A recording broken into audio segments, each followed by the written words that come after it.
All right, you guys, I am Kalei Poteet, the founder and curator of the Fleet Connect community. Of course, you might know me from our Facebook group. Have over 50,000 members so far. If you are watching live, just make sure that you drop where you guys are tuning in from. If you have any questions at this point or any point inside of this conversation, just drop them in the questions. We will definitely get to them. If not soon, in the near future. But today we have a special guest on. This is the strongest man in logistics, Mr. Robert Bain, and he represents a company called GLCS. And I'm super excited to have this conversation because GLCS is a technology company in transportation and trucking, correct? Awesome. And it's always a breath of fresh air to be able to talk tech inside of trucking. I always get excited just hearing new insights.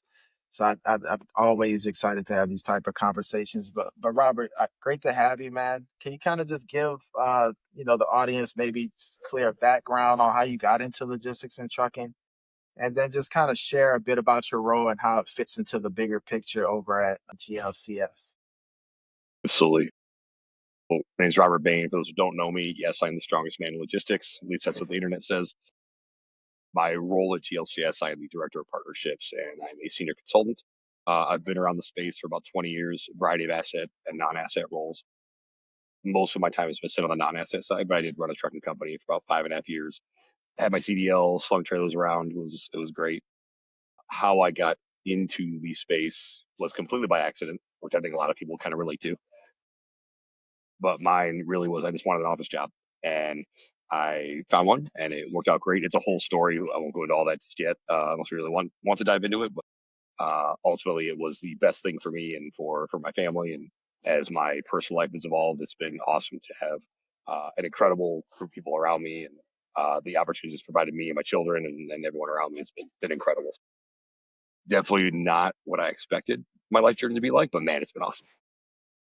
And it's always cool to hear people that are enjoying themselves in the trucking industry. Now have so many conversations with people just uh discouraged with it, just having a hard time, right? So it's always cool to just hear that people are enjoying their roles inside of the industry, man. What does a typical day look like for you? Typical day for me, I always laugh. This feels very much like the influencer. Like a regional day for me is I wake up, I do my ice face bath, and you do all that mess, right? My days are real simple, man. I get up, I've got usually meetings between like 8 and noon with a lot of our partners, whether that is prospective partners, ones we're currently working with, going through our pipeline. Where do they fit in? Where do we fit in theirs? So we're helping with sales on their end. I do travel quite a bit, so I was planning, where I'm going to be, planning my training around that a lot. That's something we'll get into a little bit with the whole strongest man logistics thing, and then planning my nutrition, doing that kind of stuff. Then I help my parents around the house because I live with my parents right now because they're older, and so I kind of take care of them. Uh, and then the afternoons are typically spent with just follow ups, and then seeing my kids. My kids are all older too. My oldest is 21; will be 22 next month, and my youngest is 15. So she'll be 16. She's a rising sophomore. So a lot of life that goes on during those years. And so I spend my time, and then outside of all that, like I said, I power lift, and then I do everything I can around strength sports and fitness and health and whatnot. That's a big thing, man, especially on the driver's side. I believe Mhm. a lot of drivers need to be a little bit more healthy. What kind of advice would you give drivers that are spending a lot of time on the road to kind of stay fit and healthy? So a couple of things I like to recommend. One, look into off shift. Dr. Mark Manera, actually, they just partnered with, actually acquired by Project 61, uh, and Jeremy, and those guys are doing incredible things for the driving community.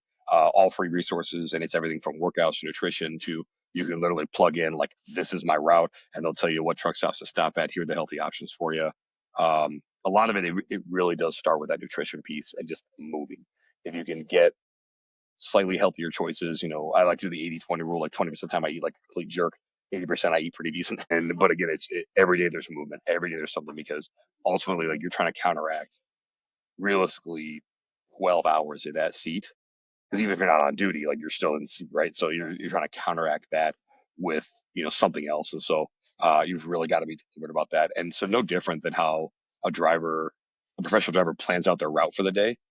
You plan out, something, whether it's going to be, again, just doing laps around your truck, if you're going to do air squats, if you have equipment with you, whatever it is. And Dr. Mark has a lot of great resources for that.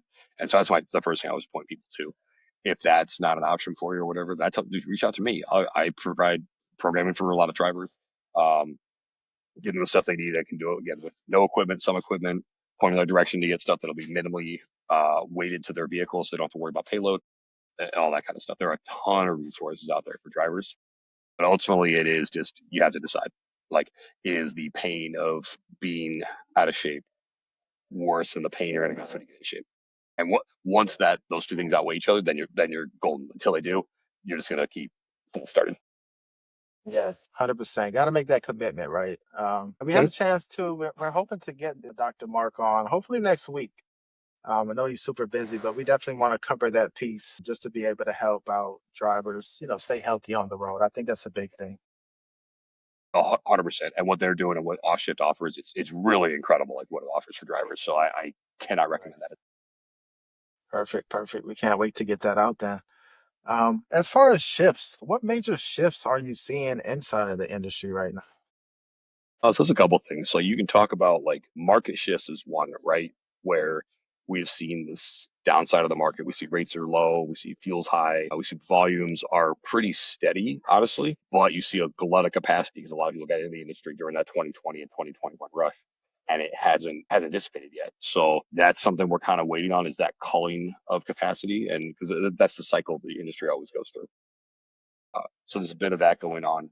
And so I see that trend is it's a little disturbing that it hasn't happened yet because typically these are 3 year cycles, and realistically this cycle is a lot longer. Just the down cycle is over 3 years, and so that's like really concerning. That realistically this is the new normal. This is what we're going to operate under with these super tight margins. And this is where the need for technology comes in, which kind of segues into some of the other trends I'm seeing is everyone's looking to do more with less. And what does that mean? It's not like, oh, hey, the machine's going to take my job. I'm very much a proponent that they are not. But you're going to need to learn the technology or you will get left behind. Like AI is not going to take your job, but somebody using AI is going to take your job. That's a big topic, AI and automations. And Yep. being a tech company inside of trucking, where do you feel like AI is best used right now outside of maybe back office? Is there, or maybe back office is that place that is best used, right? Where do you think AI is kind of going, and where is it best used right now? So it's trying to, and I don't have a better word than this, and it sounds negative, but it's not. It's trying to infect everything. But also understand AI is not a virus. It is not something that's bad. It's not something we should be afraid of necessarily. Very much, and I say this from my own personal experience. AI does a lot of stuff that helps me do everything I do. Where I wake up in the morning, the emails that I need to hit first are already sorted for me. I've got responses already pre-written out, which I can then proof and then send as me. My social media is at least the skeleton of it is done by AI every single week, and that's on every platform that I'm on. So these things just help augment my ability to, because I've already built myself into these bots, right? And so I certainly see it in the back office. I see it on the front end of demand signal too, where I have these parameters of I want to, bid on all of the freight. This is the type of freight I want to be looking at. This is where my trucks are at. And you can get all this again through integrations of technology, and then the AI machine learning can look at it and say, okay, you've got 100 trucks that are available today. We need to start matching those with either customer freight that's coming in or with some of your key broker partners, whoever that may be, and fill the network in. And so that's where I see a lot of AI happening. There is that matching, and then the final element is the human going, yes, I want to do this. So again, it's not replacing that; it's simply giving you the options in front of you. Uh, and then there's some dynamic things too with like appointment setting. Like, hey, if you're running 2 hours ahead and I'm running 2 hours behind, why can't we just flip flop appointments? Neither one of us is late, and the warehouse runs more smoothly. Versus you get there early and you're sitting burning clock. I get there late, and now I got to sit here and wait for everybody else. That's silly. And so you see like Gotcha. companies like Qt and a couple other ones that are doing that and doing a really great job of doing that dynamic appointment setting and adjusting. And so uh, you look on the brokerage side and like everyone's really afraid right now, like, oh no, this, DAC Convoy partnership, and then what Triumph's doing with Highway, and it's just going to be pandemonium, and these guys are going to start their own brokers. No, they're not. First of all, no, they're not. A Convoy to try to brokerage, it fails spectacularly. They've learned their lesson. But more importantly, you want people doing the more people-y jobs. Like, listen, if you're going to haul freight for me or I'm going to haul freight for you, just send me the freight. Like, pre-negotiate. I'm not going to sit here and mess around with. If you want to negotiate all day, no problem. You are burning energy that you don't need to burn. I want to make sure that I've got good relationships with my customers, with my brokers, with my drivers. If I know the freight's going to come in and I just got to make sure it's moving, my job's a lot easier. And so that's where the automation and the AI is really going to come in, is identifying those things and then pulling out the true exceptions. Like, hey, I got this, Green River, Wyoming to Washington, D.C. that's got to deliver 2 blocks from the White House. Like, I need something special for that. Like, so let's go actually put effort into that versus, hey, man, I got this Arlington Heights to, North Chicago, 25-mile run for Pepsi. It's the same one I do 16 times a day. Got to go find the truck for it. No, it's dumb. It's stupid. So we look, it gets rid of a lot of this mundane work and allows people to actually leverage their talent and their ability versus just repetitive over and over and over and over again. Right. Great insight. That is very much needed, I believe. Knowing that you guys are a tech company though, do you Mhm. guys use a lot of third party integrations, APIs, or are you guys focused on kind of building out your own tools? So we are the third party typically. So we build a lot of those integrations. We are actually Samsara's largest integrator with Trimble. So a lot of people use Samsara as their ELD and their telematics solution. And so we build those integrations. That is not our bread and butter, but that is absolutely something that we do, and we're very very good at it. And we work with the large TMS. And we work with the Trimbles, the McLeods, the Albuses, the Beyond Trucks, the Revenues of the world. But all these are people that we partner with, and we do that with ELDs, with your pricing engines, so your DATs, your truck stops, your green screens, Triumph Intelligence now, I should say. So all those guys are all people that we work with, and we build those integrations in. And we also do like overall just tech stack evaluation. This is whether it's for our trucking clients, our brokerage clients. What's in your tech stack? What are you paying for? What do you need? What do you need to go look at? What do you need to cut? Listen, we all fall victim to shiny object. It happens to all of us. So Absolutely. do you still need to have this? And if you don't, cool. How do you do that in a way that's going to be amicable? Um, if it's ending a contract early, or is this something where there's another step needed to actually make this a worthwhile investment? And that's something we've actually found quite a bit lately, is that a lot of people see it, they understand they're going to need it at some point, and so they get it because the price is cheaper, and now they don't know how to utilize it and maximize it. So is there like an educational piece that needs to be in place with it? Or is that something that you guys Absolutely. kind of consult them through? So yeah, so we do that a lot. We consult and we guide. We are very much an extension of a lot of our partners. I talk about partners; these are our technology partners, people that I typically work with, and I set up referral agreements, revenue sharing. That's like part of my role. And what we typically are doing with that is we are an extension of their customer success team. So you've done implementation, you're already there, you're utilizing the product, but are you getting the most out of it? Like, let's be real. You have one or two people that may become a super user on like your TMS. Not everybody's going to be that. And so you need somebody who's going to be a kind of a third party to come in and say, hey, like I've seen this done in this way, with a 600 truck fleet, and this done with this way in a $500 million brokerage. And so you can look at some best practices that just, you don't always get unless you're like deep into their ecosphere. You go in all their user conferences. Let's be honest, those type of conferences are expensive. Not everybody's going to those. Yeah. Yeah, 100%. Wow. Okay. So what's working well right now? And what's been super frustrating? I think what's working well right now is there's a lot of great sales professionals that are learning to sell closer to their skis. They're not selling too far out. I mean, as a tech company, you always got to sell a little ahead of yourself. But really, we've seen a lot of folks not doing that, and which I think is great. You see a lot more larger tech companies, whether it's again TMS platforms, maintenance platforms, whatever. They're much more willing to work with others and play well with others because everyone is starting to realize like this is our core competency. This is what we do really well, and we're not going to stray from that. Like we're going to keep drilling down on this and do and be the best we can, and we're going to find partners that can help us, do this better. And so we're seeing a lot of that collaboration. I think the most frustrating thing that I'm seeing is there's not a ton of investment going on in the space because we had that time between like 2014 and 2018 where like if you said supply chain and freight tech or whatever, somebody would cut you a check for $40 million. That's not happening anymore. And so now you're, from a financial perspective, you're having a lot more less. Right. But you are seeing some people get the money. I mean, you see it with the Convoy acquisition, you see it with the Greenscreens acquisition. I mean, Greenscreens is running $8 million in annual revenue, and they got bought for 160 million. Cowboys pretty similar. They're doing about 12 million in revenue on that platform, and they got bought for 250 million. So there is value in those platforms, but again, it's kind of specific right now with that data intelligence versus like a TMS. You're not going to see somebody invest into that right now. Yeah.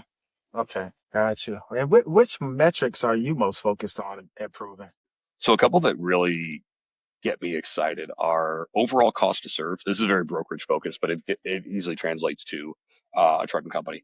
Is great. You've got the assumed cost of like your if you're buying transportation, if you're a brokerage and you're sending money to a carrier, that's your initial hard cost. You have the soft cost of like the person who booked the load. You've got the salesperson. You've got commissions. You got overall overhead for the staff. On the flip side of the trucking side, you've got uh, you know cost for the truck and amortization. You've got the trailer or trailers, whatever they may be using, fuel, all those different costs, right?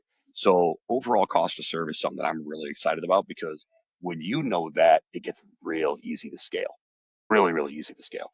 Because and then you can look at very impactful numbers. That if it's like if my cost to serve as a trucking company is say 206 a mile, and I can get it down to 205, and I'm running 1 million miles a year, 10 million miles a year, that extra penny is massive. Same thing on the brokerage side. If my cost to serve for a load is say $30 a load, and I get down to $100, and I'm moving 100,000 loads a year, that's $30 per load that just came to the bottom line. That's a penny per shipment right to the bottom line. I'm doing nothing else special other than just watching what I spend. That type of stuff gets me really excited because it is low hanging fruit. You're not having to go buy, you're not having to get new customers, you're not having to get more freight, which causes more headaches, more freight, more problems. It really is just taking the money you got and maximizing it and then utilizing that same money and reinvesting in the business. That gets me really, really excited. That's interesting. I think that's maybe the first time I've heard somebody get that granular with a perspective like that, with just almost down to the penny Uh-huh. can make that much of a difference, right? Where did you kind of, what did you kind of go through in order for you to kind of discover that this was actually a process to kind of lean into a little bit more?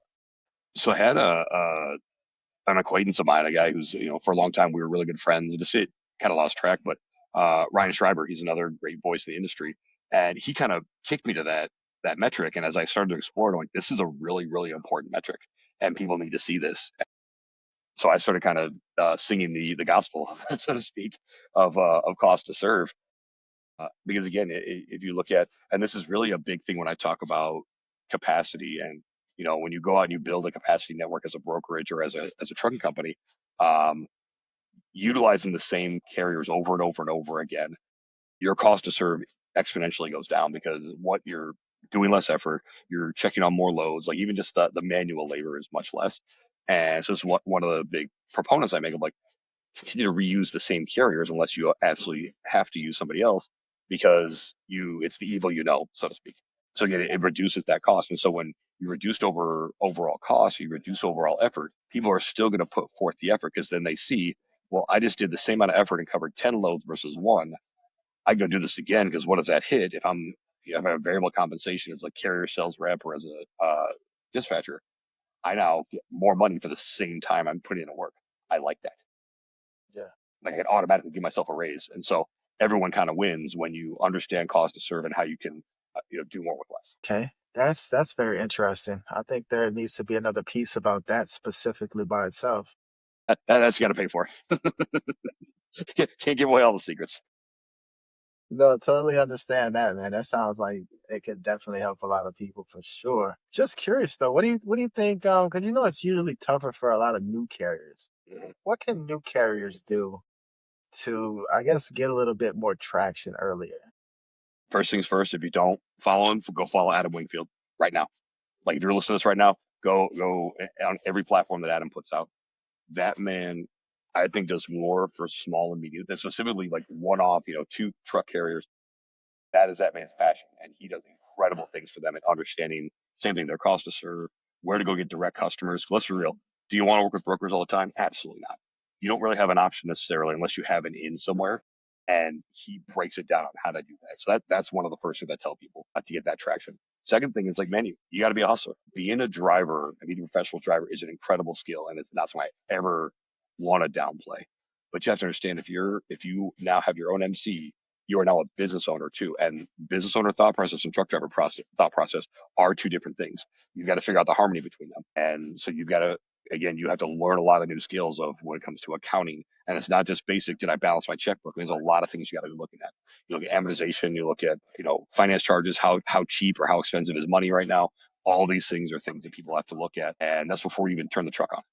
So that's one of the first things I tell people is you have to understand your cost structure because when you do that, you can impact everything. And then go and find the right partners again, whether it is brokers, whether it's direct customers. It's usually going to start with brokers and move into that, and then stick to what you're good at.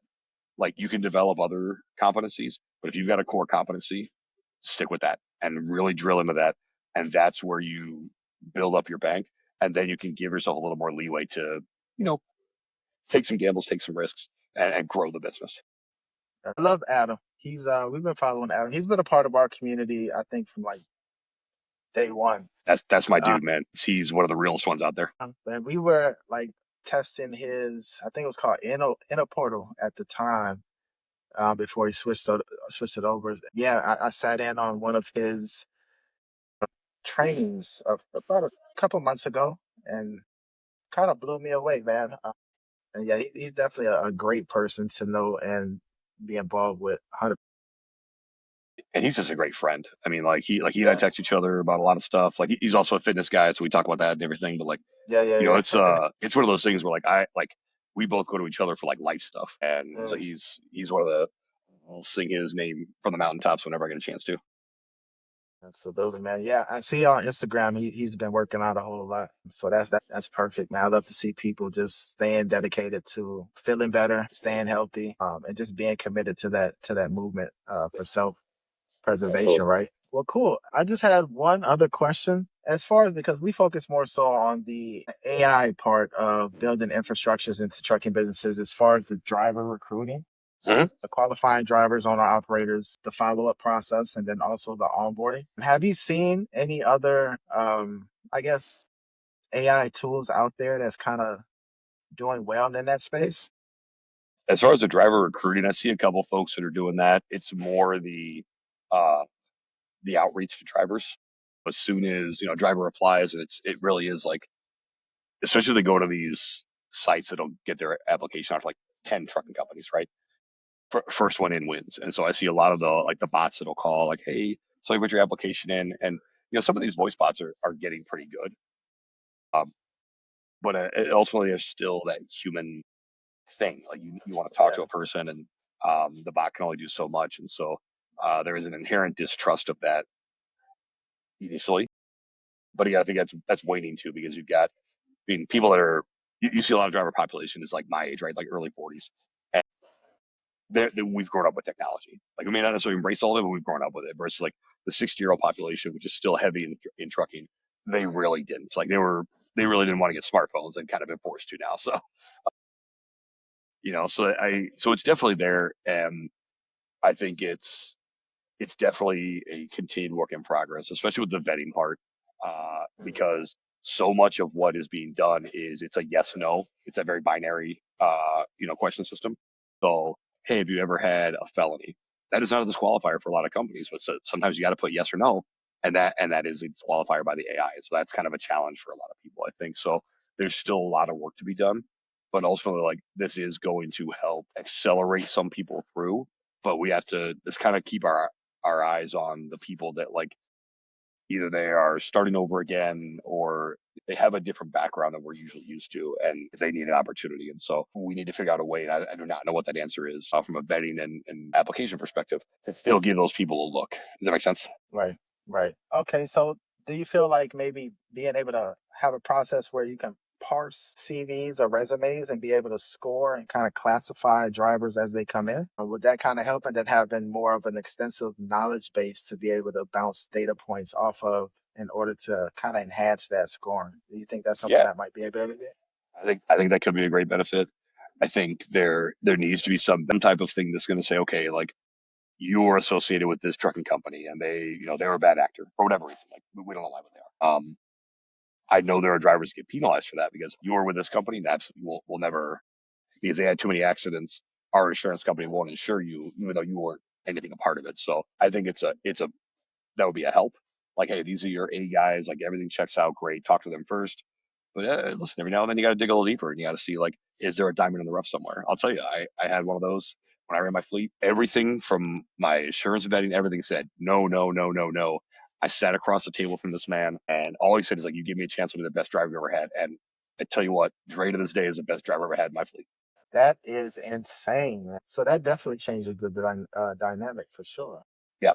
But again, you've got to be willing to do that. And depending on how people are compensated and how they view their role, they may not necessarily be willing to do that. I was. So Right, 100%, 100%. Okay, cool. Well, awesome, man. This has been really, really awesome. I really yeah, appreciated this conversation. I Is there appreciate being anything flexible. that, yeah, if you could go back and tell yourself anything that maybe would have changed the trajectory of just something, a nugget or two that you would tell yourself looking back, what would that kind of be? I got two actually. One actually very much connects to a post I made on LinkedIn today, and the other one I think is one of the most important things that my dad told me when I was very young, but I didn't grasp it until much later. And I say this one a lot too. You are the author of your story, always. No matter what happens, no matter what, like you, and the worst thing you can ever do is hand someone else the pen. So that to me is huge. And then in line with that is as you step out and you do things that are different and you do things that are going to better benefit you and they move you forward, but not everybody in your circle is necessarily willing to move forward with you, you're going to become someone's villain. That's You're gonna heavy. you're gonna be the bad guy. And here's the thing, there's nothing wrong with that. Everyone needs Right. a villain. Everyone needs a bad guy. And I said this on LinkedIn is either way you win in this situation. Here's why.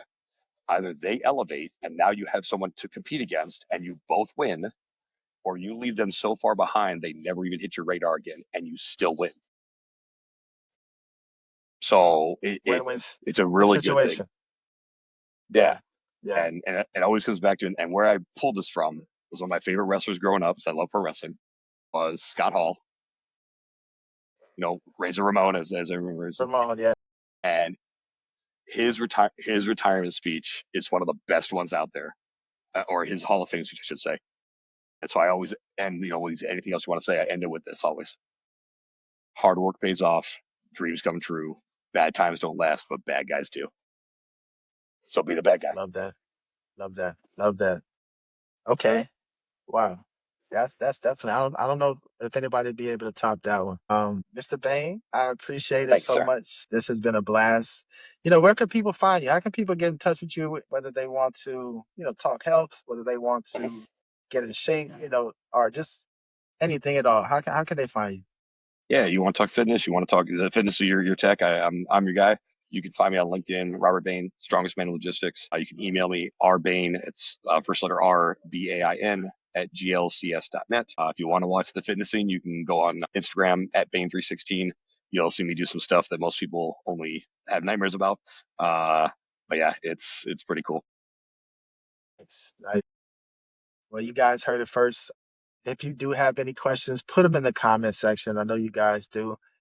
Mr. Bain, it's definitely been a pleasure. Robert, thank you so much. And Thank you, sir. I hope you enjoy the rest of this weekend and start to crush it this next Monday.